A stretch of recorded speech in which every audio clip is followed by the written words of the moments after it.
விவசாயி, என்ஜினியர் அவங்க பசங்களுக்கு ஒரு best college AAA college of engineering and technology, Sivakasi. Counselling code 4680. Call 9944044643. 7 தலைமுறைகள் பாரம்பரியமிக்க ஒரே சித்த மருத்துவ ஸ்தாபனம் சேலம் சிவராஜ் சித்த வைத்தியசாலை. இப்பொழுது சேலம், ஈரோடு, சென்னை, ஹொசூர், திருப்பத்தூரில் தினசரி மருத்துவரை சந்திக்கலாம். தொடர்புக்கு 9842272250. பொடி தோசா, மை சாய்ஸ் இஸ் பொடி dosa. Masala dosa, it's always my choice. Dosa வகைகளில் ஒவ்வொருவருக்கும் ஒவ்வொரு சாய்ஸ் இருக்கலாம், ஆனால் எல்லா வகை தோசைகளுக்கும் ஒரே சாய்ஸ் இதயம். மூலிகை, மசாலா பொருட்கள், நவதானியங்கள், காஃபி தூள், எண்ணெய் அரைக்கும் இயந்திரங்களை பயன்படுத்தி மாதம் 40,000 ரூபாய் வருமானம் பெற தொடர்புக்கு 9894966652.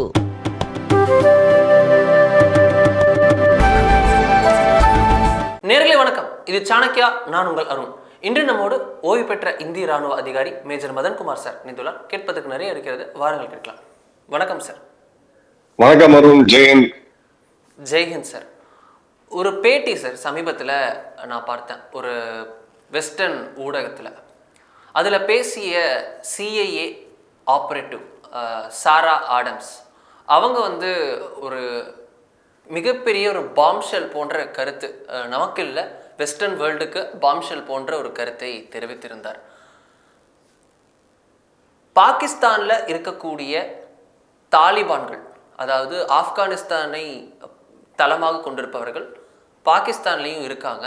தெரிஹி தாலிபான் பாகிஸ்தான் அப்படின்னு பல பேர்கள் இருக்காங்க. ஸோ அந்த தாலிபான் இந்தியாவின் உத்தரவுகளை கேட்டு இந்தியாவுடன் கூட்டு சேர்ந்து பாகிஸ்தானில் இருக்கக்கூடிய காஷ்மீரி மற்றும் காலிஸ்தானி பிரிவினைவாதிகள், பயங்கரவாதிகளை கொன்று வருகின்றனர். இந்தியாவிற்கு உடந்தையாக தாலிபான் இருக்கிறது அப்படின்னு சொல்கிறாங்க. இந்த லைனை நம்ம இன்டர்பிரட் பண்ணணும்னா இந்தியாவும் தாலிபானும் கைகோர்த்துள்ளதா அப்படின்ற கேள்வி எழுது. Is it a bombshell sir? இல்ல, இப்ப சிஏவோட அதிகாரி, முன்னாள் அதிகாரி சாரா ஆடம்ஸ், குறிப்பா சாரா ஆடம்ஸ் ஆப்கானிஸ்தான்ல ரொம்ப ஆக்டிவா இருந்தாங்க. கிட்டத்தட்ட எனக்கு தெரிஞ்ச ஒரு 8-10 வருட காலம் ஆப்கானிஸ்தான்ல இருந்தாங்க. காஷ்மீர் பிரச்சனைகள், அங்க இருக்கக்கூடிய தீவிரவாத இயக்கங்கள், இதை பத்தி எல்லாம் நல்ல அவங்களுக்கு அறிமுகம் உண்டு, நாலேஜ் உண்டு. வெறும் புத்தக நாலேஜ் மட்டும் கிடையாது, கிரவுண்ட்ல அவங்க இருந்திருக்காங்க. இது அவங்க ஷான் ரெயின் அப்படின்ற ஒரு ஷோல தான் இதை பத்தி பேசினாங்க. ஒரு ஃபேமஸ் யூடியூபர், அவரோட ஷோல தான் அதை பத்தி பேசினாங்க. அப்போ அதோடைய எடிட்டோட வெர்ஷன் மட்டும் தான் நம்ம பார்த்திருக்கோம். அதுக்கு பின்னாடி சில விஷயங்கள் அவங்க பேசியிருக்காங்க. சோ அவங்க கிட்ட இருந்து வருதுன்னா இது கிரெடிபிள் அப்படின்னு தான் நம்ம எடுத்துக்கணும். இத இந்திய அரசாங்கம் கண்டிப்பா அபிஷியலா ஒத்துக்க மாட்டாங்க. இதுக்கு அக்செப்டோ ஏதோ ஒரு பேட்டிக்கு அவங்க மறுப்பு தெரிவிக்கணும்ன்ற அவசியமும் கிடையாது. பட் இதை நீங்க கோஆர்டினேட் பண்ணி டாட்ஸை கனெக்ட் பண்ணி பாத்தீங்கன்னா கடந்த 2 வருடங்கள்ல மட்டும் 35 பேருக்கு அதிகமா பாகிஸ்தான்ல சுட்டுக் கொல்லப்பட்டிருக்காங்க. இன்ஃபேக்ட் அதை இன்னும் எக்ஸாக்டா போட்டோம்னா 50 பேரு. யூகேல காலிஸ்தான் தீவிரவாதிகள் காலிஸ்தான் இயக்கத்துக்கு நேரடியா தொடர்பு இருந்தாங்க, கொல்லப்பட்டிருக்காங்க மர்மமான முறையில. கனடா நம்ம மேல நேரடியாக அலிகேஷன் வச்சிருக்காங்க, நிஜர் இதுல. அமெரிக்கா நம்ம மேல நேரடியா அலிகேஷன் வச்சிருக்காங்க, பன்னுவோட குர்பவந்த் சிங் பன்னுவோடைய அசாசினேஷன் அட்டம்ப்ட்ல. சோ இதோடைய இது என்ன அப்படின்னு பாத்தீங்கன்னா, UN ஆர்கனைசேஷன் செக்யூரிட்டி கவுன்சில் இயங்கல. இப்போ கடந்த ஒரு 15 வருடமாவே அது இதா இருக்கு. நம்ம மும்பை டெரர் அட்டாக்ல ஆரம்பிச்சு அதுக்கு முன்னாடி இந்த பார்லிமெண்ட் அட்டாக்ல கடந்த 30 வருடத்துல இத்தனை முறை தீவிரவாத தாக்குதல்கள் அதிகமா பாதிக்கப்பட்ட நாடு இந்தியா தான். நம்ம தொடர்ந்து ப்ரூஃப்ஸ கொடுத்திருக்கிறோம். அதுக்குண்டான டாசியர்ஸ், இந்திய கோர்ட்ல நடந்த நேர்மையா நடந்த விவாதங்கள், அதோட கோர்ட்டோட கேஸோட ஹிஸ்டரி, இது எல்லாத்தையும் கொடுத்தோம். சைனா வீட்டோ பவர் கையில வச்சுக்கிட்டு தொடர்ந்து இந்த இயக்கங்கள் மேல, இன்ஃபேக்ட் டெசிக்னேட்டட் டெரரிஸ்ட் தனிநபர்கள் மேல கூட அவங்க மேல ஒரு தடையை போடுறதுக்கு சைனா ஒத்துக்கல. எங்களுக்கு டைம் வேணும்னு சொல்லி வீட்டோ பவர்ல கேட்டுட்டே இருக்காங்க. இதே கதையா நம்ம போகும் பொழுது இப்ப இந்த தீவிரவாதிகளை என்னதான் பண்றது, எப்படி அவங்களை கட்டுப்படுத்துறது அப்படின்றது ஒரு ஆப்ஷன் இருக்கு. ஒண்ணு அவங்களை உள்ள வர விட்டு அவங்க செய்யக்கூடிய அந்த அட்டுழியங்கள், தாக்குதல்கள் எல்லாம் தாங்கிக்கிட்டு அதற்கு எதிராக உள்நாட்டுல நடவடிக்கை எடுக்கிறது. 2வது ஆணி வேற புடுங்கிறது. அப்ப அதுதான் ஒரு ஸ்ட்ராட்டஜி, ஒரு பாலிசியா போகணும் அப்படின்ட்டுதான் நம்மளுடைய எஸ்டாப்ளிஷ்மெண்ட் இப்ப நினைக்கிறாங்கன்றது என்னுடைய கருத்து. இதுல எந்த ஒரு ஒரு விஷயம் வந்து தாலிபானுக்கும் இந்தியாவுக்கும் ஒரு மத்திய புள்ளியாக இருந்திருக்கணும் சார். ஏன்னா 2 பேருமே 2 எக்ஸ்ட்ரீம்ஸ். இந்தியாவை என்றைக்குமே தாலிபான் விரும்பியதாக ஒரு விஷயம் இருந்ததில்லை. அப்படி இருக்க எந்த விஷயத்தில் அவங்க இறங்கி வந்திருக்கணும், இந்தியா எந்த விஷயத்தில் இதற்கு வந்து தாலிபானுக்கு ஒத்து போயிருக்கணும்? இல்ல, இதுதான் மிஸ்கன்செப்ஷன். நம்மளோட மீடியா ஒரு பெரிய ஒரு பெர்செப்ஷன் வந்து கிரியேட் பண்ணிட்டாங்க. இதுல சம்பந்தமே இல்லாத ஆட்கள் எல்லாம் வந்து தாலிபான்கள் இந்தியாவுக்கு எதிரானவர்கள் அப்படின்னு சொல்லி ஒரு ஒரு கட்டமைப்பை வந்து அவங்க பண்ணிட்டாங்க. இப்ப தாலிபான் இந்தியாவை எதிர்க்கணும்னா எதிர்க்கணும் அப்படின்ற ஒரு கேள்வி வருது. நீங்க தாலிபான்கள் காஷ்மீர் விஷயத்துல அவங்க தலையிட்டது கிடையாது. ஒரு காலகட்டங்கள், அதாவது 1998 2005 அந்த வாக்குல நானே ராணுவத்தில் இருக்கும்போது சில ஆப்கான்கள் இருக்கக்கூடிய தீவிரவாதிகளை காஷ்மீர்ல நாங்க பார்த்திருக்கோம். பட் அவங்க தனிப்பட்ட நபர்களா இந்த இயக்கங்கள்ல எல்லாம் போய் சேர்ந்து வராங்களே இல்லையா, அவங்க அபிஷியல் ஸ்டேட் பாலிசியை அவங்க வந்து எடுக்கல, என்னைக்குமே எடுத்தது கிடையாது அவங்கள. ரெண்டாவது, தாலிபான்களுக்கு அப்படின்னு நீங்க பார்க்காம ஆப்கானியர்களுக்கு அப்படின்னு பாத்தீங்கன்னா 87% ஆப்கானியர்கள் இந்தியாவை ஒரு நெருங்கிய நண்பனா, ஒரு நல்ல நண்பனா பாக்குறாங்க. பர்செப்ஷன், பப்ளிக் பர்செப்ஷன் வந்து ரொம்ப ரொம்ப இம்பார்ட்டன்ட். இப்போ ஒரு நாட்டுல ஜனநாயகம் இருக்கலாம், கம்யூனிசம் இருக்கலாம், அதிகாரத்துவம் இருக்கலாம், மன்னராட்சி இருக்கலாம், எதுவா இருந்தாலும் அந்த மக்களுடைய மனநிலையை புரிஞ்சுக்கிட்டு தான் அந்த ஆட்சியாளர்கள் நடத்த முடியும். அது என்னைக்காவது ஒரு நாள் வெடிச்சிடும் காட்டி. சோ அவங்களுக்கும் தாலிபான்களுக்கும் நல்லா தெரியும் மக்கள் ஆதரவு வந்து இந்தியா கிட்ட இருக்கு அப்படின்னு சொல்லிட்டு. இந்தியா தாலிபான்களுக்கு எதிராக ஆயுத உதவிகள் செஞ்சதா கிடையாது. இந்திய ராணுவம் ஏதாவது போய் அங்க செஞ்சாங்களா? நிச்சயமா கிடையாது. நாம அந்த மக்களுக்கு அப்படின்ற ஒரு பாலிசியை பிக்ஸ் பண்ணிட்டு நம்ம போறோம். இதற்கு முதல்ல தாலிபான் ஆட்சி இருந்துச்சு. அப்போ இந்தியாவுக்கு எதிராக அப்படின்னா நீங்க அந்த பௌமியன் புத்த சிலையை உடைச்சதை நம்ம சொல்லலாம். பல நாடுகள் கேட்டு, சைனா கூட கேட்டாங்க பண்ணாதீங்கன்ட்டு. பட் அப்ப அந்த நிலைமையில இருந்த தாலிபான்கள் வேற. அதன் பிறகு 20 வருட காலம் அமெரிக்கா ஆதரவோடு இருந்த ஒரு ஆட்சி நடந்துகிட்டு இருந்துச்சு. பிரசிடென்ட் கர்சாய் அவர்கள் எல்லாம் இருந்தாங்க. அந்த நேரத்திலையும் நம்ம அவங்களுக்கு வந்து நல்ல ஆதரவு தான் கொடுத்துக்கிட்டு இருந்தோம். பிறகு தாலிபான்கள் திரும்ப வந்தாங்க. நம்மளோட தூதரக அதிகாரிகளை திரும்ப பெற்றோம். தூதரகத்தை மூடணும். பிறகு நம்ம சேனலை ஓபன் பண்ணணும். நல்லா பேசி எல்லாம் பண்ணிட்டு கோவிட் டைம்லயும் சரி, அதுக்கப்புறமும் சரி, அவங்களுக்கு தேவையான அடிப்படை உணவு மருந்தை நம்ம வந்து தொடர்ந்து கொடுத்துக்கிட்டு இருக்கோம். ஒரு 32,000 கோடி மதிப்பிலான ப்ராஜெக்டை இந்தியா எஸ்டாப்ளிஷ் பண்ணிருக்குது. குறிப்பா அதுல சல்மா டேம் அப்படின்ற ஒரு டேம், ஒரு 60,000க்கும் அதிகமான ஹெக்டேர் பரப்பளவோடு இன்னைக்கு விவசாயம் நடந்துட்டு இருக்குன்னு நம்ம கட்டின டேமால தான். ஒரு 40 லட்சத்துக்கும் அதிகமான மக்களுக்கான குடிநீர் தேவையை பூர்த்தி செய்யுது அந்த டேம். இப்போ இந்த மாதிரி இதெல்லாம் பார்க்கும்பொழுது பார்லிமெண்ட் பில்டிங் நம்ம கட்டி கொடுத்ததுதான். இப்போ அவங்க இயக்கிட்டு இருக்கக்கூடிய அவங்களோட பாராளுமன்ற கட்டடமும் நம்ம கட்டி கொடுத்ததுதான். சோ அவங்க எதையுமே அதெல்லாம் உடைக்கல. அதை வந்து இந்தியாவுக்கு எதிராக பண்ணணும்னு சொல்லிட்டு எல்லாம் பண்ணல. அவங்க தங்களோட நாட்டை தாங்க ஆளணும் அப்படின்றது அவங்களுடைய ஸ்டாண்டே ஒழிய பாகிஸ்தான் மாதிரியோ இல்ல துருக்கி மாதிரியோ இங்க இருக்கக்கூடிய காஷ்மீர்ல இருக்கக்கூடிய இவங்களுக்கு நாங்க சப்போர்ட் பண்றோம் அப்படின்ற எந்த நிலையுமே என்னைக்குமே அவங்க எடுத்தது கிடையாது இந்த லாஸ்ட் 30 இயர்ஸா பாத்தீங்கன்னா. சோ நமக்கும் அவங்களுக்கும் எந்த பகையும் கிடையாது. இப்ப நான் ஃபேக்ட் என்ன சொல்றேன்னா, நமக்கும் அவங்களுக்கும் இப்ப என்னன்னா, ஒரு காலத்துல தீவிரவாத அமைப்பா இருந்த டிக்ளேர் பண்ணப்பட்ட அந்த அமைப்போடு இந்திய அரசு பேசணுமா வேணாமா அப்படின்னா இப்ப பேசிதான் அவனோட ஒரு ஆப்ஷன் கிடையாது நம்மளுக்கு. அப்ப அந்த உறவை முன்னெடுத்துட்டு போறாங்க. அமெரிக்கா பேச மாட்டோம் அப்படின்னு சொல்லிட்டு இருந்த அமெரிக்கா இதுக்கு வந்து அதிகமா தாலிபான்கள் கிட்ட பேசுறது வந்து அமெரிக்கா தான். அதன் பிறகு சீனா பேசினாங்க, ரஷ்யா பேசினாங்க, எல்லா நாடுகளும் இப்ப பேசிட்டு தான் இருக்காங்க, அவங்களோட பேசிட்டு தான் இருக்காங்க. அபிஷியலா அங்கீகரிக்காட்டும் பேச்சுவார்த்தை நடந்துட்டு தான் இருக்கு. அப்போ நம்மளோட இன்ட்ரெஸ்டா வந்து பார்க்க வேண்டியது இருக்கு. சோ இதனோட அடிப்படை காரணம் வந்து பாகிஸ்தான், ஆப்கானிஸ்தான் இந்த உறவெல்லாம் நீங்க சைட்ல வச்சுட்டு பாத்தீங்கன்னா 87% ஆப்கானிஸ்தான் இருக்கக்கூடிய மக்கள் இந்தியர்களை வந்து தங்களுடைய நண்பனா, நெருங்கிய நண்பனா பாக்குறாங்க. தாலிபான்களுக்கிட்டயுமே இந்த மைண்ட் செட் தான் இருக்கு. ஒரு 7-8 குரூப் இருக்கு தாலிபான்ல. அதுல ஒரு 6-7 குரூப் வந்து இந்தியாவுக்கு ரொம்ப ஃபேவரபிளா தான் இருக்காங்க. இதே ஆப்கானியர்கள்ட்ட நீங்க போயிட்டு பாகிஸ்தானை பத்தி கேட்டீங்கன்னா அப்படியே தலைகளா மாறுது. 90% பேர் பாகிஸ்தானை வெறுக்கிறாங்க.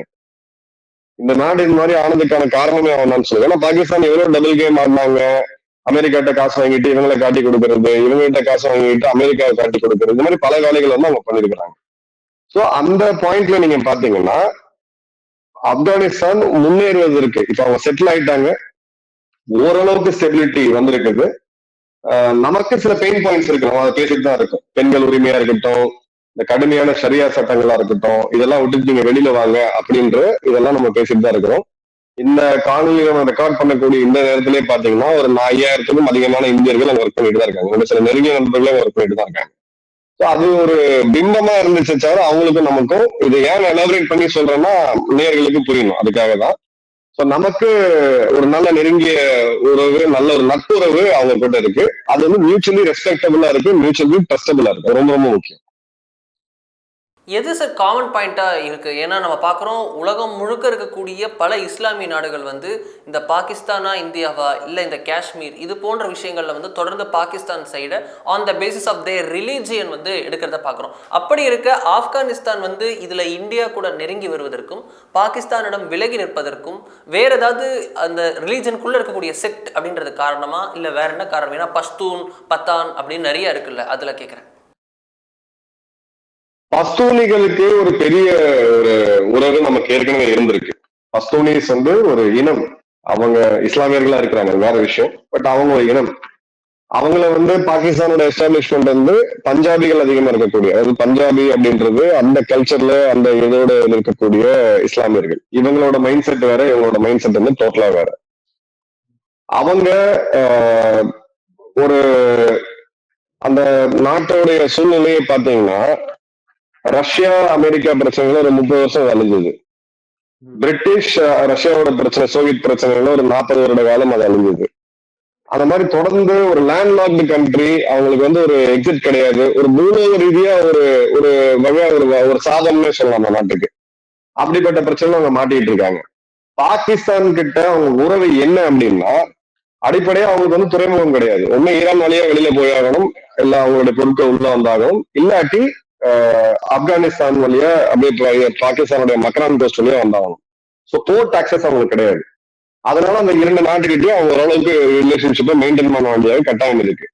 60கள்ல ரொம்ப ப்ராக்ரெசிவ் சொசைட்டியா தான் அவங்க இருந்தாங்க. ஒரு கம்யூனிஸ்ட் சித்தாந்தம் உள்ள ஒரு மைண்ட் செட் ஆஃப் பீப்புள் தான் அவங்க இருந்தாங்க. பஸ்தூனிஸ் வந்து அவங்க ரொம்ப சுதந்திரமா இருக்கக்கூடியவங்க. நம்ம ஒரு இதுல சொன்னோம்னா கொஞ்சம் சூதாத இல்லாத மக்கள், அவங்க ஸ்ட்ரெயிட்டா பேசக்கூடியவங்க. அவங்களுக்குன்னு ஒரு வழி இருக்கு. அவங்களோட நாட்டுக்குள்ள நீங்க போய் இது பண்ணும் பொழுதுதான் அவங்களுக்கு பிரச்சனையை தவிர, அவங்க ஆப்கானிஸ்தான்ல இருந்து படையெடுத்து போய் அந்த வரலாறு எல்லாம் முடிஞ்சிச்சு. கடந்த 500 வருட வரலாறு பாத்தீங்கன்னா அவங்க வேலை உண்டு அவங்க ஒண்ணு இருக்காங்க. உலக நாடுகளுக்கு இது ஒரு போட்டியில ஒரு மைதானமா போய் இப்ப அதுல பல விஷயங்கள் வந்து உள்ள போகுதே தவிர, கடந்த 30 வருடங்கள்ல ISI அமைப்பு அவங்கள பயன்படுத்தி தங்களுக்கு வேண்டியதை அமெரிக்காட்ட சாதிச்சுட்டாங்க. அவங்களுக்கு சப்போர்ட் பண்ற மாதிரி பண்ணுவாங்க.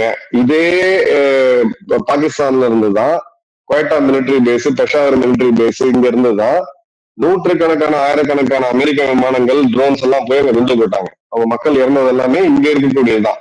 ஆனா பாகிஸ்தான் என்ன பண்ணாங்கன்னா, நீங்களும் இஸ்லாமியர்கள், நாங்களும் இஸ்லாமியர்கள், நம்மளாம் நண்பர்கள் அப்படின்னு சொன்னாங்க.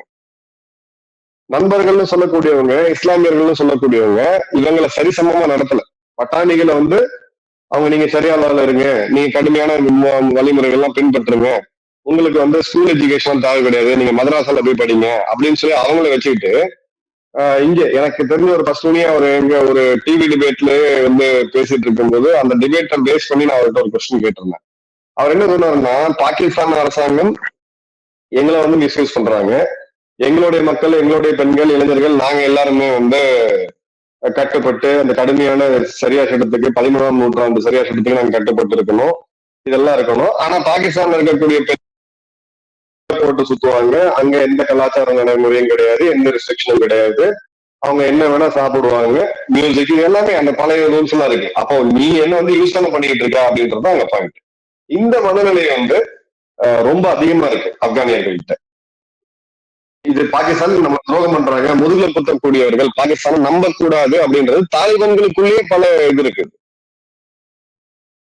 பலமான ஒரு இது இருக்கு. இதோட ஹைலைட் என்ன அப்படின்னு பாத்தீங்கன்னா, ISIயோட டைரக்டர் போய் பாகிஸ்தான்ல ஆப்கானிஸ்தான்ல இறங்கிட்டு, அதாவது 15ஆம் தேதி ஆகஸ்டுக்கு அப்புறம் போய் இறங்கிட்டு ஒரு ஸ்டைல ஒரு போஸ்ட் கொடுத்தாப்புல கொடுத்துட்டு, ஜெனரலா நீங்க வந்து ஆல் இஸ் வெல் அப்படின்னு சொல்லிட்டு இனிமே எங்க கண்ட்ரோல்ல தான் இருப்பாங்கன்ற மாதிரி ஒரு இது. நீங்க உலகத்துல எங்கேயாவது நீங்க இந்தியாவோட ராவோட தலைவர் யாரோட போட்டோ எங்கேயாவது பாத்திருக்கீங்களா? நீங்க பாத்திருக்க மாட்டீங்க. அவங்களாம் அந்த லோ ப்ரொஃபைல் வச்சுக்கிட்டு இருப்பாங்க. அவங்களோட வேலைன்றது வேற. அவங்க மீடியால வந்து பேசி பேர் வாங்கறதுக்குலாம் அவங்க இல்லை. அந்த நேரத்துக்கு முடிஞ்ச பிறகு ஆப்கானிஸ்தான்ல ஒரு முக்கியமான மசூதி மேல ஒரு தாக்குதல் நடத்துது. அன்னைக்கு இப்போ அந்த ஃப்ரைடே பிரேயர்ஸ் அன்னைக்கு ஒரு தாக்குதல் நடத்துது. 160 பேருக்கு மேல கொல்லப்பட்டாங்க. அவங்க ஏர்போர்ட் மேல தாக்குதல் நடத்தப்பட்டுச்சு, அதுல ஒரு 200 பேர் கொல்லப்பட்டாங்க. மூன்றாவது இன்னொரு ஒரு மசூதி மேல தாக்குதல் நடந்துச்சு, அதுல ஒரு 200 பேர் கிட்டத்தட்ட இறந்தாங்க. இதுல எல்லாத்தையுமே செஞ்சது வந்து ஐஎஸ்ஐஎஸ் அப்படின்ற தீவிரவாத அமைப்பு. ஐஎஸ்ஐஎஸ் யார் சொல்லி ஐஎஸ்ஐஎஸ்கே தான் செஞ்சது. ஐஎஸ்ஐஎஸ்கேவை இயக்கிக்கிட்டு இருக்கிறது பாகிஸ்தான், பாகிஸ்தானோட ஐஎஸ்ஐ. சமீபத்தில் சில செய்திகளும் பார்த்தோம், தாலிபானுக்கு எதிராகவும் அல்-கொய்தாக்கு எதிராகவுமே கூட ஐஎஸ்ஐஎஸ் கொரோசன் சில தாக்குதல்களை நடத்தி வருவதாகவும், அப்புறம் அல்-கொய்தா வந்து தாலிபானுக்கு எதிராக தாக்குதல் நடத்துவதாகவும். அப்படின்றது ஐஎஸ்ஐஎஸ் அமைப்பு இல்ல, டிஃபென்ஸ் ஆர்கனைசேஷன். அது அந்த பிராண்ட ஒரு கே ஒன்று போட்டுக்கிட்டாங்க, ஒரு புதுசா ஒரு சித்தாந்த ரீதியில காமிக்கணும் அப்படின்னு சொல்லிட்டு ஒரு கே ஒன்று போட்டுக்கிட்டாங்க. அதை இயக்கிக்கிட்டு இருக்கிறது பாகிஸ்தானோட ஐஎஸ்ஐ அமைப்பு. அவங்களுக்கு ஒரு ப்ராக்சி ஈஸ்டர்ன் ஃப்ரண்ட்ல, அதாவது பாகிஸ்தானோட ஈஸ்டர்ன் ஃப்ரண்ட்ல இந்தியாவுக்கு அகெயின்ஸ்டா ப்ராக்சிஸ் வச்சிருக்காங்க. ஜெய்ஷ் இ முகமது, ஹிஸ்புல் முஜாஹிதீன், அல் பதர், இதெல்லாம் வந்து ஹர்கத்துல் முஜாஹிதீன், இது எல்இடி, லஷ்கர் இ தொய்பா, இந்த 5 அமைப்புகள் ரொம்ப ஆக்டிவா 4 அமைப்புகள். இது வந்து இந்தியாவுக்காக வச்சிருக்கக்கூடிய ப்ராக்சி. இந்த சைடு பாகிஸ்தான், அதாவது ஆப்கானிஸ்தான், ஈரான், இந்த இடத்துல எல்லாம் ஃபுல்லா அவங்களை கண்ட்ரோல் பண்றதுக்கு கசகஸ்தான்ல ஒரு பிரச்சனை இருந்துச்சு, ரஷ்யாவில் நடந்த தாக்குதல், அதுலயுமே இவங்க லிங்க் இருக்கு. சோ இந்த இடத்துல இருந்து இந்த முன்னாள் ஐஎஸ்ஐஎஸ் தீவிரவாதிகள், அதாவது சிரியால இருந்து இங்க ஆப்கானிஸ்தான்ல வந்தவங்க, ஐஎஸ்ஐஎஸ்ல முன்னாடி இருந்தவங்க, அல்-கொய்தால ஒசாமா பின் லாடனுக்கு அப்புறம் வெளியில போனவங்க, இவங்களெல்லாம் குரூப் பண்ணி இவங்களை கண்ட்ரோல் வச்சுக்கிட்டு தேவைப்படும் போது இவங்களை யூஸ் பண்றது. இது ஆப்கானிஸ்தானுக்கு எதிராக அவங்க யூஸ் பண்ணும் பொழுது அவங்க வந்து தடுப்பானாங்க. அது ஒரு லெவலுக்கு மேல வந்து ஜாஸ்தியா போகும் பொழுது அவங்க ரிட்டாலியேட் பண்ண ஆரம்பிச்சாங்க. சோ இதோட கடைசி வெறுப்பு, அதாவது இப்ப நீங்க ஆப்கானிஸ்தான்ல இருக்கக்கூடிய யாராவது நீங்க பாகிஸ்தானியர்கள் நீங்க போய் இன்ட்ரோடியூஸ் ஆகி நீங்க பேசுனீங்கன்னா உங்களோட உயிருக்கு உத்தரவாதம் இல்லை. ஏன் அந்த கோபம் அப்படின்னா, இப்போ ஒரு 3-4 மாதம் முன்னாடி, 6 மாதம் முன்னாடி இவங்க பாலிசி, கவர்மெண்ட் வந்து ஒரு பாலிசி வச்சிருந்தாங்க, எல்லா ஆப்கானிஸ்தான்கள், அதாவது ரெஃப்யூஜிஸ் எல்லாம் நாங்க வெளியில அனுப்புறோம், ஃபாரினர்ஸ் எல்லாம் நாங்க வெளியில அனுப்புறோம் அப்படின்ட்டு. அவங்கள கூட்டிட்டு வந்து ஆயுத பயிற்சி கொடுத்து அந்த நாட்டை அழிச்சதே வந்து இவங்கதான். அமெரிக்கா காசு கொடுக்குதுன்னு சொல்லி அதை வாங்கி பண்ணிட்டு இருந்தாங்க. இப்ப இவங்க நாட்டுக்குள்ள பிரச்சனை வரும்போது எல்லாரையும் அனுப்பிச்சாங்க. அதை அனுப்பிச்சது பிரச்சனை கிடையாது. பட்டானிஸ் வந்து இந்த பக்கம் கைபர் பக்தன்குவால தூரம் லைனுக்கு இந்த பக்கம் இருக்கிறாங்க, அந்த பக்கம் இருக்கிறாங்க. அவங்க வந்து ஒரே இனம், அண்ணன் தம்பிங்க எல்லாருமே. இதுல அந்த டூரண்ட் அப்படின்ற பிரிட்டிஷ் ஆஃபீஸர் பண்ண அந்த லைனை அவங்க அன்னையிலிருந்து இது வரைக்கும் மதிச்சதே கிடையாது. நம்ம வந்து இன்டர்நேஷனல் பவுண்டரி அப்படின்லாம் பேசிட்டு இருக்கோம், ஆப்கானிஸ்தானுக்கு இருக்கோம். பட் அந்த மக்கள் அதை மதிச்சதே கிடையாது. கேட்டு கிடையாது, ஃபென்ஸ் பண்ண ஆரம்பிச்சாங்க. இங்க இருக்கக்கூடிய ஒரு 15 லட்சம் ஆப்கானியர்களை வந்து அங்க தள்ளாங்க. தள்ளும் போது உச்சபட்ச கொடுமை என்ன அப்படின்னா, நீங்க திரும்பி போகும்போது உங்ககிட்ட வந்து 2000 ரூபாய் பணத்துக்கு மேல இருக்கக்கூடாது. ஒரு விலங்கு கால்நடைகள் தான் அவங்க மெயின் பிசினஸ். அவங்களுக்கு சின்ன சின்ன இடத்துல பெரிய பெரிய சின்ன சின்ன கடைகள் வச்சுட்டு இருப்பாங்க. நீங்க திரும்ப போகும்போது ஒரு கால்நடைக்கு மேல இருக்கக்கூடாது அப்படின்னாங்க. அதுல பாத்தீங்கன்னா ஆப்கானியர்கள், பட்டாணிகள் வந்து குறிப்பா ஒரு கடும் உழைப்பாளிகள். பாகிஸ்தானோட மெயின் மார்க்கெட்ல எல்லாமே அவங்கதான் கடை வச்சிருப்பாங்க. நிறைய வட்டி கெடுவாங்க அந்த கடைக்கு உண்டான பினான்சிங் பண்றது எல்லாம். இந்த லா வருதுன்னு தெரிஞ்சுக்கிட்டு அங்க இருக்கக்கூடிய எல்லாருமே அவங்க கிட்ட காசை வாங்கிட்டு லாஸ்டா அவங்க போகும்போது அந்த 2000 ரூபாய் வச்சுக்கிட்டு அவங்களுடைய சொத்தெல்லாம் வாங்கி வச்சிருந்தாங்க பாகிஸ்தான்ல, எல்லாத்தையும் புடுங்கிட்டு திரும்ப அமிச்சாங்க, அந்த மக்களுடைய விருப்பம் இல்லாம. இப்ப இதெல்லாம் நீங்க பண்ணும் பொழுது உங்ககிட்ட எந்த மத ரீதியில நீங்க யாரும் நட்பா இருப்பாங்கன்னு நினைப்பீங்களா? உங்களோட அடிப்படையா உங்களை முதுகுல குத்தி இத்தனை வருட காலம் துரோகத்தை செஞ்சு அந்த மக்கள் அவங்க உழைப்புல, அதாவது நீங்க ஒன்னும் சோறு போட்டு அவங்க எல்லாம் வச்சுக்கிட்டு அவங்க உழைப்புல அவங்க சம்பாரிச்சதையும் புடுங்கிட்டு அதை நீங்க திரும்ப அனுப்பும் போது அதை வந்து மதம் எல்லாம் வந்து ஒத்துரு. இதெல்லாம் நீங்க வெளியில இருந்து பேசுறதுக்கு எல்லாம் நல்லா இருக்கும், இவங்களும் முஸ்லீம் எல்லாம் உள்ள இருக்க ஃபேக்ட் வந்து இதுதான். சமீபத்துல இந்த சிஏஏ ஆபரேட்டிவ் சாரா ஆடம்ஸை போலவே பலூச்சிஸ்தான்ல இருக்கக்கூடிய உள்துறை அமைச்சர் வந்து, அந்த பிராந்திய உள்துறை அமைச்சர் வந்து ஒரு பேச்சு, அவரோட பேசுனது வந்து வைரல் ஆயிருந்தது. அதுல என்ன சொல்லியிருந்தாருன்னா, பலூச்சிஸ்தான்ல இயங்கி வரக்கூடிய அங்க இருக்கக்கூடிய பிரிவினைவாதிகளான பலூச்சிஸ்தான் லிபரேஷன் ஆர்மி, அப்புறம் வந்து டிடிபி, தெரிக்கி தாலிபான் பாகிஸ்தான் ஆர்மி, இவங்க ரெண்டுமே வந்து பாகிஸ்தானுக்கு எதிராகவே சதி வேலையில் ஈடுபடுகிறார்கள். இவர்கள் ஆப்கானிஸ்தான்ல காபூல்ல இருக்கக்கூடிய இந்திய தூதரகத்திலிருந்து வரக்கூடிய ஆர்டர்ஸை இங்கே நிறைவேற்றுறாங்க, வெறும் சீப்பான ஒரு காசுக்கு வந்து இங்கே விலை போய் பண்ணிட்டு இருக்காங்க அப்படின்ட்டு சொல்றாங்க. இதை நம்ம எப்படி பார்க்கறது? நீங்க சொன்ன அதே விஷயத்துக்குள்ள தான் இதுவும் வருமா சார்? இல்ல டிடிபி தெரிக்கி தாலிபான் பாகிஸ்தான் அப்படின்றது அதே தாலிபான்கள், அதே பட்டாணிகள் தான். அது அங்க இருக்கிற பாகிஸ்தான் தாலிபான். இல்ல இல்ல, தாலிபான்கள்ன்றது ஒண்ணுதான். தாலிப்ஸ் அப்படின்னா ஸ்டூடெண்ட்ஸ் அர்த்தம். ஓகே, ஆமா. இது இந்த பிரச்சனையெல்லாம் துவக்கி வச்ச மிகப்பெரிய பெருமை யாருக்குன்னு பாத்தீங்கன்னா அமெரிக்காவுக்கும் பாகிஸ்தானுக்கும் தான் சேரும். ரஷ்யாவை சோவியத் அணி கவுண்டர் பண்றதுக்காக போட்ட விதை தான் நீ உலகம் முழுக்க இன்னைக்கு அவங்களே பிரச்சனையை பேஸ் பண்ணிட்டு இருக்காங்க. தாலிபான்கள் அப்படின்றது இவங்க ஒரு காலத்துல பாகிஸ்தான் என்ன சொன்னாங்கன்னா, ஒரு கோர்ட் ஹியரிங்ல ரொம்ப இன்ட்ரெஸ்டிங்கா இருந்துச்சு. டிடிபி கெட்டவங்க அப்படின்னு சொல்லிட்டு ஒரு இதுல பேசும்போது, இல்ல ஆப்கானிஸ்தான் இருக்க தாலிபான்கள் நல்ல தாலிபான்கள், குட் தாலிபான், இங்க எங்க நாட்டுக்கு எதிராக பண்றவங்க வந்து பேட் தாலிபான் அப்படின்ட்டு. ரெண்டு பேரோட அப்ஜெக்டிவ் ஒண்ணுதான். பட்டான் வாழக்கூடிய இடத்துல எங்களுக்கு நாங்க எங்க சரியா இருக்கு, நாங்க பாத்துக்கிறோம், உங்க இதெல்லாம் நாங்க கேட்டுட்டு இருக்க மாட்டோம். இன்னைக்கு நம்ம பேசக்கூடிய தருணத்துல பாகிஸ்தானுடைய ஒரு 3 மாவட்டங்கள், கைபர் பக்தூன்குவால இருக்கக்கூடிய 3 மாவட்டங்கள்ல இவங்க கண்ட்ரோல அரசாட்சியிலேயே கிடையாது. அது வந்து இவங்களோட சரியா கண்ட்ரோல்ல இருக்கு, டிடிபியோட கண்ட்ரோல்ல இருக்கு. அவங்களுடைய நிர்வாகம் போயிட்டு இருக்கு, அவங்களுடைய டாக்ஸேஷன் எல்லாம் போயிட்டு இருக்கு. அவங்க பாகிஸ்தான் கான்ஸ்டிடியூஷனே கிடையாது. இந்த கண்ட்ரி வந்து ஆக்சுவலா பாத்தீங்கன்னா ஒரு ஜோக்கு. இப்ப இதுல இவங்க என்ன பண்றாங்கன்னா, தாலிபான்கள் அப்படின்னு பேசும் பொழுது ஆப்கான்ல இருக்க காபூல்ல இருக்கக்கூடிய ஏர்போர்ட் இருக்கு பாத்தீங்களா, அது மேல ஒரு தாக்குதல் நடந்துச்சு. அந்த ஏர்போர்ட்ல அமெரிக்கர்கள் யாரும் தாக்கப்படக்கூடாது அப்படின்றத தாலிபான்கள் ரொம்ப தெளிவா இருந்தாங்க. அப்ப அங்க தாக்கப்படக்கூடாதுன்னு அந்த இது பண்ணும் பொழுது காபூல் நகரத்தை பாதுகாத்தது வந்து டிடிபி தான். அந்த 20 வருட சண்டையில பல நேரங்கள்ல நூற்றுக்கணக்கான ஆயிரக்கணக்கான வீரர்களை வந்து அவங்க படை கொடுத்துருக்காங்க டிடிபி. தாலிபான்களுக்கு அவங்களுக்கு நட்பு என்னன்னு கேக்குறீங்களா, இதுதான். காபூல் நகரத்தை பாதுகாத்து அந்த இடத்துல வந்து என்ன நினைச்சாங்கன்னா, நாங்க நைட் அன்னைக்கெல்லாம் பேசிட்டு இருக்கும்போது கூட எப்படி பார்த்தாலும் ஒரு 10,000 பேருக்கு மேல உயிர் சேதம் இருக்கும் அப்படின்றதான் நாங்களே கவலைப்பட்டோம். இந்த சர்க்கிள் செக்யூரிட்டி சர்க்கிள்ல க்ளோஸா பாக்குறவங்களுக்கு. பட் அந்த உயிர் சேதம் இல்லாம, அந்த ஒரே ஒரு குண்டு வெடிப்பை தவிர இல்லாம அந்த நகரத்தை காப்பாத்தி அந்த மக்கள் எல்லாத்தையும் காப்பாற்றுவது வந்து டிடிபி தான். டிடிபிக்கு ஆப்கானிஸ்தான்ல என்னைக்குமே ஆதரவு இருக்கும். அவங்களுக்கு எதிராக அவங்க ஆப்கானிஸ்தான் என்ன சொன்னாங்க, அவங்களோட கூப்பிட்டு பேசுங்க நீங்க. இங்க இந்தியாவோட ரோல் எங்க வருது? இந்தியாவுக்கும் தாலிபான்களுக்கும் இப்ப இந்தியாவுக்கும் தாலிபான்களுக்கும் இப்ப நான் பேர் எடுக்க விரும்பல. இப்ப தாலிபானுடைய சுப்ரீம் கமாண்டர் அகுன்சாதா, சரிங்களா, அகுன்சாதா வந்து கெய்கோ பேஸ்ல இருக்கிறார். காபூல்ல இருக்கக்கூடிய கெய்கோ பேஸ்ல இருக்கிறார். கெய்கோ பேஸ்ன்றது அமெரிக்காவுடைய ராணுவ தளமா இருந்துச்சு, ரொம்ப ஃபோர்டிஃபைடான ஒரு ஏரியா. ஆப்கானிஸ்தானோட தாலிபானோட சுப்ரீம் கமாண்டர் அவர் தான் நம்பர் 1, சரிங்களா. அப்ப அவர் உயிருக்கு எவ்வளவு அச்சுறுத்தல் இருக்கும், பாகிஸ்தான் இருந்து இருக்கும், பல நாடுகள்ட்ட இருந்து இருக்கும், அந்த மாதிரிலாம் இருக்கக்கூடிய ஒரு நபர். அவரோட இன்டர்னல் செக்யூரிட்டியை இந்தியா தான் கவனிச்சுக்குது அப்படின்னு சொல்லி சாரா ஆடம்ஸ் சொல்றாங்க.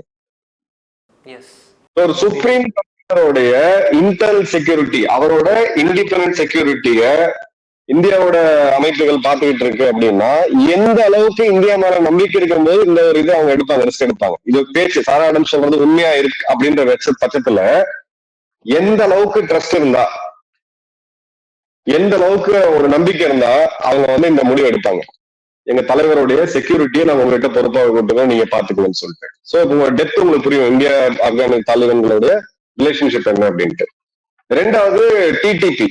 இப்ப தாலிபான்கள்லயே பல ஃபேக்ஷன்ஸ் இருக்கு. அவங்க வந்து ஒரு இண்டிபெண்டன்ட் என்டைட்டி கிடையாது. அதுல வந்து தாலிபான்கள், பஸ்தூனிஸ் வந்து வேற வேற குரூப்ஸ் இருக்காங்க, வேற வேற டைலாக்ஸ் இருக்கு. கஜகிஸ்தான்ல இருந்து வந்தவங்க இருக்காங்க, பலுச்சி கஜக் பேசக்கூடியது, துர்க்மெனிஸ்தான்ல பேசக்கூடியது, உஸ்பெக் பேசக்கூடியது, பல பிரிவுகள் இருக்கு.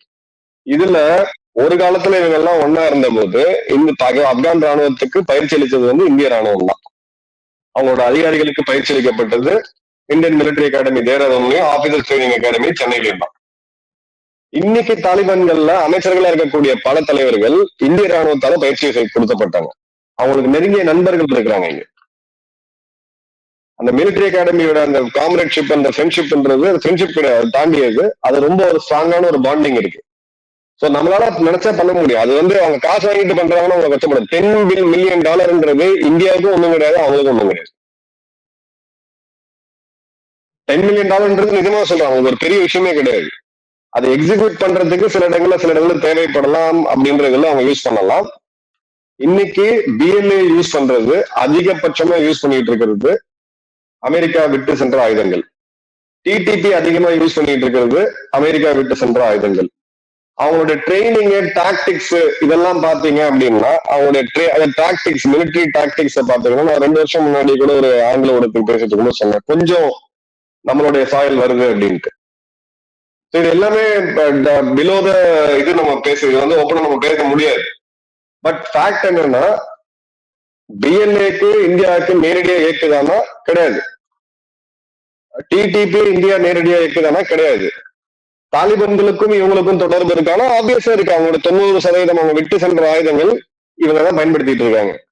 இப்ப 4வது ஃபைனல் கேள்வி நீங்களே கேட்டிருக்கணும். அது என்னன்னா, இவ்வளவு ஆயுதங்கள்லாம் அமெரிக்கா ஏன் விட்டு போனவன்னு கேள்வி. சோ இந்த இடத்துல அந்த ஆயுதங்கள் அமெரிக்கா வேணுமே தான் விட்டு போனாங்க. 8 லட்சம் துப்பாக்கிங்க விளையாட்டு கிடையாது. High end American guns, weapons, Humvees, மிலிட்டரிஃபைடா இருக்கணும் இந்த ரீஜன் அப்படின்னு பாகிஸ்தானை செக் பண்றதுக்கு. ஓகே, அமெரிக்காவுக்கு ட்ரபிள் இருக்கு. சைனா உள்ள வந்துடக்கூடாது ஆப்கானிஸ்தானுக்குள்ள. நாளைக்கு அவங்க பிசிக்கலா பூட் ஆன் கிரவுண்ட் இல்லாட்டியும் அவங்க கடைசி சோல்ஜர் அவங்க எடுத்துட்டாலும் இந்த இடத்துல தேவைப்படும் போது அவங்க செக் பண்ணணும். அது ஒரு இடத்த என்னைக்குமே ஒரு சூப்பர் பவர் விட்டு வெளில போயிடாது. அது அன்னைக்கெல்லாம் காமெடியெல்லாம் போட்டுட்டு இருந்தாங்க, அமெரிக்கா விட்டு ஓடிட்டாங்கன்ட்டு. நான் கேள்விப்படுற வரைக்கும் எவ்வளவு ஆயுதங்கள் இவங்க டிவில காமிச்சாங்களோ அதை விட அதிகமான ஆயுதங்கள் பதுக்கி வச்சிருக்கிறாங்க. தேவைப்படும் போது யூஸ் பண்ணுவாங்க. இப்ப பிஎல்ஏ வந்து யாரை டார்கெட் பண்றாங்க? சைனாவை. சைனாவோட மைனிங் கம்பெனி இருக்கு. இங்க வந்து பலூச் உள்துறை அமைச்சர் சொல்றது அதுதான். பிஎல்ஏவும் தெரிக்கி தாலிபான் பாகிஸ்தானும் ஒன்று சேர்ந்து இந்தியாவோட ஆர்டர்ஸை கேட்டு எங்க நாட்டுக்குள்ளேயும் சைனாவோட இன்ஃப்ராஸ்ட்ரக்சர் மேலேயும் தாக்குதல் நடத்துறாங்கன்னு. இதுல பாகிஸ்தான் மேல நடக்கிற தாக்குதல் பரவாயில்ல, சைனாவோட இன்ஃப்ராஸ்ட்ரக்சர். சீபக்கோட ஒரு மிக முக்கியமான ரோடு பிஓகேல போகுது. சிபிசி அது நம்மள இடம், ஆக்கிரமிப்புல இருக்க காஷ்மீர். நீங்க இந்தியாவை ஒரு சைடு ஓரமா வச்சுட்டு இன்னைக்கு சைனாவை நேரடியா எதிர்க்கக்கூடிய மிகப்பெரிய சக்தி யாரு? இந்தியா இதை இன்னைக்குமே எதிர்த்துட்டு இருக்கோம். இந்தியா சைனா பிரச்சனை இன்னைக்கு நேற்று கிடையாது. அமெரிக்கா தான் இந்தியா சைனாவை ஒரு கட்டுக்குள்ள கொண்டு வரணும். இல்லாட்டி இது ஏன்னா நம்பர் 1 நம்பர் 2 எப்பயுமே போட்டி. நம்பர் 2க்கு நம்பர் 3க்கு ஒரு போட்டி இருக்கு, அது வேற விஷயம். நம்பர் 1 நம்பர் 2க்கு தான் வந்து இருக்கிறதுலே அதிகமான போட்டி. அப்ப அந்த இடத்துல சாரா ஆடம்ஸ்க்கு வந்து இவ்வளவு விஷயம் தெரியும் போது அமெரிக்கா உளவுத்துறையும் இங்க வேலை செஞ்சுட்டு தான் இருக்கு, இந்தியாவோட ஏஜென்சிஸும் வேலை செஞ்சுட்டு தான் இருக்கிறாங்க. காமன் எனிமி அப்படின்றது சைனா தான். சைனாவோட சிபெக்க பாகிஸ்தான்ல அவங்களுக்கு ஆதரவு கிடையாது, அது வேற விஷயம் வச்சுக்கோங்க. பாகிஸ்தானுக்கு உள்ளே சிபெக் வந்து பெரிய ஆதரவு கிடையாது. அந்த இடத்துல ஒரு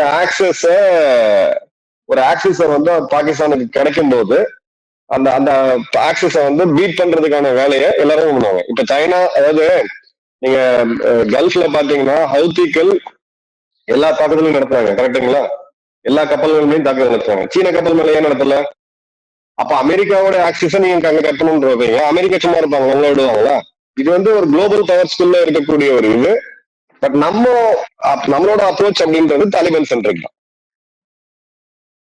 இதுல வந்து இந்த பிஎல்ஏவை யூஸ் பண்றதும் டிடிபி யூஸ் பண்றதும் நம்ம பலூச்சிஸ்தானோட அந்த ஆப்ஷனை எடுக்கிறதுக்கு தானே. அது பலூச்சை உடைக்கிறதுக்கு இந்தியா தொடர்ந்து சரி செய்து வருகிறதுன்னு பாகிஸ்தான் குற்றம் சாட்டி வரக்கூடிய நிலையில நம்ம வந்து இதை வந்து அதோட பார்ட் ஆஃப் ஆப்ரேஷன் நம்ம எடுத்துக்கலாமா? பலூச்சை பத்தி முதல்ல வந்து பாத்தீங்கன்னா ரொம்ப வருடத்துக்கு அப்புறம் பாரத பிரதமர் மோடி அவர்கள் 2015 நினைக்கிறேன் செங்கோட்டையில வந்து சுதந்திரத்தினை கொடியேற்றும் போது பேசினார். இந்த ரெஃபரன்ஸ் அவர் வச்சார். அன்னைக்கே நாங்க சொன்னோம், இது ரெஃபரன்ஸ் வைக்கும் பொழுது அவர் கிளியர் கட்டான இண்டிகேஷன், காஷ்மீரை நீங்க இன்னும் கலவரமா வச்சு எங்க மக்கள் உயிரை வாங்குறது, காலிஸ்தானிகளை வச்சு பஞ்சாப்ல பிரச்சனை பண்றது, போதைப் பொருள் அனுப்புறது, நாட்டை டீஸ்டபிளைஸ் பண்ணணும். நீங்க பாத்தீங்கன்னா உங்களுக்கு இருக்கிற ஃபால்ட் லைன்ஸ் எங்களோட ரொம்ப ஜாஸ்தியா இருக்கு, தேவைப்பட்ட அடிச்சு நோத்துன்றதுதான் அன்னைக்கு மெசேஜ். அதை பாகிஸ்தான் புரிஞ்சு நடக்கல, பாகிஸ்தானோட ராணுவம் புரிஞ்சு நடக்கல. அதற்கான பயனை நீங்க அவங்க அனுபவிக்கிறாங்க. So operation is underway. நிச்சயமா இது எல்லாமே எவிடென்ட்டா தானே வருது. சரி, நீங்க அதான் சொல்றேன், உங்கள்கிட்ட 2 ஆப்ஷன் தான் இருக்கு. லீகலா ப்ரொசீட் பண்ணீங்க. நம்ம டாப் லிஸ்ட் இந்தியாவுடைய 30 பேர் இருக்கிறாங்க, டாப் லிஸ்ட். நமக்கு இன்னைக்கு 30 வருடமா தேடப்படக்கூடிய திட்டம் தாவூத் இப்ராஹிம்ல ஆரம்பிச்சு இன்ன வரைக்கும் பாத்தீங்கன்னா இவனுங்க எல்லாருமே ஃப்ரீயா சுத்திட்டு இருக்காங்க. ஐநா சபையும் எந்த நடவடிக்கையும் எடுக்கல. ஏன்னா அங்க ஐநாவோட செக்யூரிட்டி கவுன்சில் சைனாவுடைய சப்போர்ட் இருக்கு, அவங்களுக்கு வீட்டோ பவர்.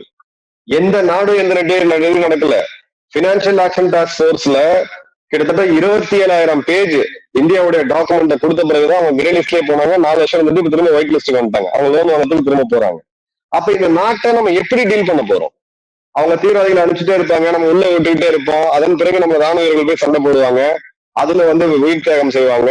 பிறகு அவங்களுக்கு நம்ம வந்து வணக்கம் வச்சுட்டு வீரக்கம் வச்சுட்டு போயிட்டு இருக்க முடியாதுல்ல. Somewhere it has to stop. திரும்ப அடிச்சாதான் உண்டு. திரும்ப அடிக்கணும்ன்ற போது அவங்க டெரிட்டரியில் வச்சு அடிக்கிறது தான் கரெக்டா இருக்கும். சோ இந்த டாப் 30ல 18 பேர் தூக்கியாச்சு. நம்ம உங்க நேர்களுக்காக சொல்றோம், டாப் 30 இந்தியால தேடப்படக்கூடிய இந்தியர்களை கொன்று குவித்த அப்பாவி மக்களை மும்பை போன்ற மாநகரங்கள்ல, பெங்களூர், ஹைதராபாத் வெடிக்காத இடமே கிடையாதுங்க அந்த டைம்ல. இந்த வருஷம் ஒரு இப்ப இருக்க ஜெனரேஷனுக்கு தெரியாது. அந்த வருஷம் ஒரு 2019 20 பார்த்தவங்க என்னன்றது தெரியும். இந்த 2000 2015 வாக்குல இருந்த பார்த்தது தெரியும். அந்த டைம்ல பண்ண இத எப்படி நீங்க வந்து பண்ண முடியும்?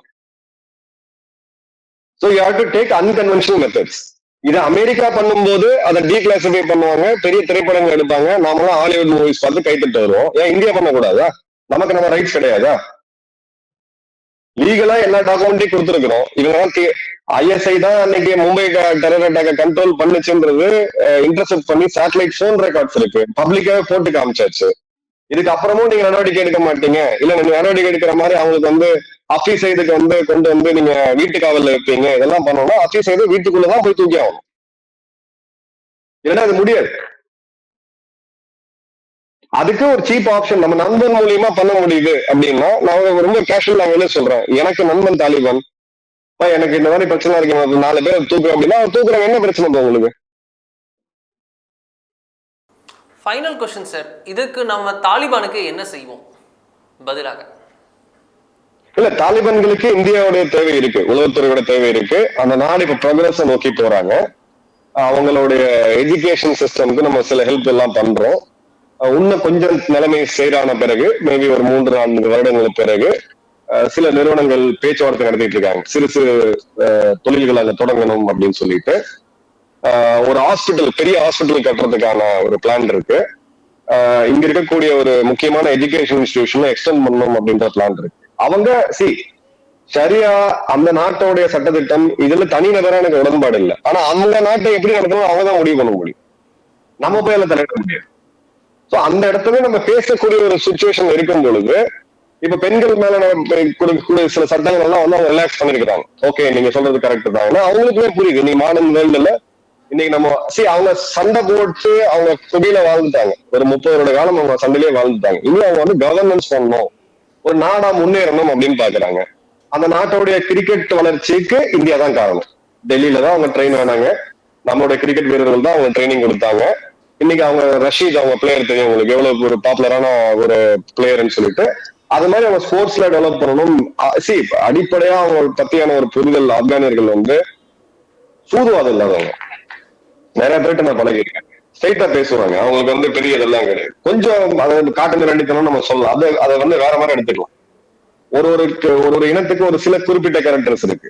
அப்போ அவங்க ஃபார்வர்டா போகும் பொழுது இந்தியாவுடைய ஆதரவு ரொம்ப தேவை. ஏன்னா இந்தியாவை அங்கீகரிச்சதுன்னா உலகத்தோட மிகப்பெரிய ஜனநாயக நாடே எங்களை அங்கீகரிச்சிருக்கு அப்படின்ற அந்த ஒரு செக்யூரிட்டி அவங்களுக்கு கிடைக்கும். அது UN லோன்ஸா இருக்கட்டும், இதுவா இருக்கட்டும், எல்லாமே இருக்கு. லாங் டேர்மா அவங்களோட அப்ஜெக்டிவ் இதுவும் பேச்சுவார்த்தை தான் உங்களுக்கு சொல்லிடுறேன். இது எல்லாம் உடனடியே நடக்குமா நடக்காது, எத்தனை ஒரு காலம் பிடிக்கும் தெரியாது. லாங் டேர்மா இந்தியாவும் ஆப்கானிஸ்தானும் பேசுறது நமக்கு நேரடியான பார்டர் வேணும் அப்படின்ட்டு. அப்போ POK மீட் எடுக்கும் போதுதான் அங்க ஒரு 68 கிலோமீட்டர் நினைக்கிறேன், 70 கிலோமீட்டர் நமக்கும் ஆப்கானிஸ்தானுக்கும் பார்டர் இருக்கு.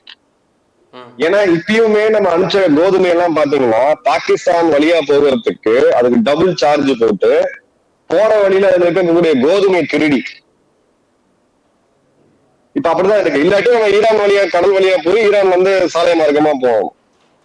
ரெண்டாவது பாத்தீங்கன்னா இந்த Iran international north south transport corridor நீங்க பாத்திருப்பீங்க, அந்த இது கேட்டிருப்பீங்க. முதல் 2 கப்பல்கள் ரஷ்யால இருந்து 3 நாடுகளை ரயில் மூலமா கடந்து பந்தார் அப்பாஸ் போர்ட் ஈரானுக்கு வந்து அங்க இருந்து மும்பைக்கு வந்து சேர்ந்துச்சு. இதுல நாம ஒரு ரயில்வே லைனை கட்டிட்டு இருக்கோம், நிறைய பேருக்கு தெரியாது. ஈரான்ல இருந்து காபூலுக்கு ஒரு ரயில்வே லைனை இந்தியா ஆல்மோஸ்ட் பாதிக்கு மேல கட்டி முடிச்சிட்டாங்க. இப்போ உங்களை வந்து தீவிரவாதிகளுக்காக மட்டுமே, தீவிரவாதத்துக்கு ஆள் சேர்க்கணும், உங்ககிட்ட இருந்து ஆள் எடுத்துக்கணும்னு சொல்லக்கூடிய பாகிஸ்தான் அந்த நாடு நம்புமா? இல்ல ட்ரெயின் அந்த நாட்டுக்குள்ள கொண்டு போய் விட்டு அந்த நாட்டுக்கு வந்து பார்லிமெண்ட்டை கட்டி கொடுத்து, லைப்ரரி கட்டி கொடுத்து, தண்ணீருக்கு அடிப்படை தேவையான தண்ணீர் கட்டுறதுக்கான டேம் கட்டி கொடுக்க இந்தியாவை நம்புமா? அவங்க ப்ரோக்ரஸ் ஆகணும் அப்படின்றதுல பாக்குறாங்க. அமெரிக்காவுக்குமே வந்து இதுக்கு மேல இந்த இடத்துல நம்ம எனர்ஜி வேஸ்ட் பண்ணக்கூடாது அப்படின்றதுல அமெரிக்காவுமே இருக்கு. ரஷ்யாவுக்கும் அவங்களுக்கும் சில பிரச்சனைகள் இருக்கு. ரஷ்யா இந்த இந்த இடம் திரும்பவும் வயலண்ட் ஆயிடுச்சுன்னா அந்த கீழே இருக்கக்கூடிய 8 நாடுகள், Turkmenistan, Kyrgyzstan, central Asian countries சொல்லக்கூடிய அந்த நாடுகள்ல கடுமையான பாதிப்பு வந்து ரஷ்யாவுக்கு ஏற்படும். ரஷ்யாவுக்கு ஒரு பெரிய ஒரு ஃபால்ட் லைன். ஸோ இதெல்லாம் சால்வ் பண்ணணும்னா ஆப்கானிஸ்தானோட ஸ்டெபிலிட்டி வந்து தேவை. அது தாலிபான்கள் மூலியமா வருதா இல்ல இவங்க மூலியமா வருதானா? இப்போதைக்கு தாலிபான்கள் தான் ஸ்டேபிளா அந்த கண்ட்ரி வச்சிருக்கிறாங்க. அப்ப இந்த சூழ்நிலையில அந்த நாட்டுக்கு நம்ம தேவை, நம்மளோட லாங் டேர்ம் இன்ட்ரெஸ்டுக்கு வந்து அந்த நாடு தேவை. அந்த நாடுன்றது நான் சொல்றது தாலிபான்களுடைய அரசாங்கம் இப்போதைக்கு நம்ம பேச்சுவார்த்தை இருக்கும். நம்மளுக்கும் அவங்களுக்கும் எந்த எனிமிட்டியுமே கிடையாது. இது வந்து ஒரு தப்பா இது பண்றாங்க, தாலிபான்கள் வந்து இந்தியாவுக்கு எதிரான்னு சொல்றாங்க. ஒண்ணுமே கிடையாது. அவங்க நம்மளை வந்து மதிக்கிறாங்க, அந்த நாட்டு மக்கள் வந்து நம்மளை மதிக்கிறாங்க. இன்ஃபேக்ட் ஒரு வீலாகர் போயிருந்தாரு, அந்த வீடியோ கூட வைரல் ஆச்சு. எந்த ஹோட்டல்லையுமே அவர்கிட்ட காசு வாங்க மாட்டேங்கிறாங்க. நீங்க இந்தியால இருந்து வந்திருக்கீங்க, அவங்க எல்லாம் ஏழ்மையில இருக்கக்கூடியவங்க. ஒரு ஃபாரின் டூரிஸ்ட் வந்தா நம்ம ஆளுங்க எப்படி வாங்குவாங்கன்னு தெரியும் உங்களுக்கு. 10 ரூபாய் எக்ஸ்ட்ரா சேர்த்து வாங்குவாங்க. அந்த நன்மதிப்பு இருக்குன்னா நம்ம வந்து நம்ம தர்மத்தை கடைபிடிச்சா அந்த நாட்டுக்கிட்ட வெளியுறவு கொள்கை வச்சிருக்கோம். அதோட இதெல்லாம் பேஸ் நம்ம போட்டு வச்சிருக்கோம். இதுக்கு உண்டான ஆக்சுவல் பயன் அப்படின்றது ஒரு காலத்துல இல்லாட்டி ஒரு நாள் நம்மளுடைய 10 to 15 வருடம் இந்த காலத்துக்குள்ள 10 வருட காலம்னு வச்சுக்கோங்க. நான் கொஞ்சம் அக்ரெசிவாவே எடுக்கிறேன். இதுக்குள்ள இந்தியா ஆப்கானிஸ்தானுக்கு நேரடியா ஒரு ரோடும் போடப்படும். அந்த ரோடு இருக்கு, ஜஸ்ட் எக்ஸ்டெண்ட் தான் பண்ணணும். Interesting sir. ரொம்ப நன்றி சார். இத்தனை நேரம் நம்மோட இணைந்து பல விஷயங்கள் குறித்து விரிவாக தெளிவாக பேசியதற்காக மிக்க நன்றி. ஜெய்ஹிந்த். நன்றி அருண். நன்றி. ஜெய்ஹிந்த்.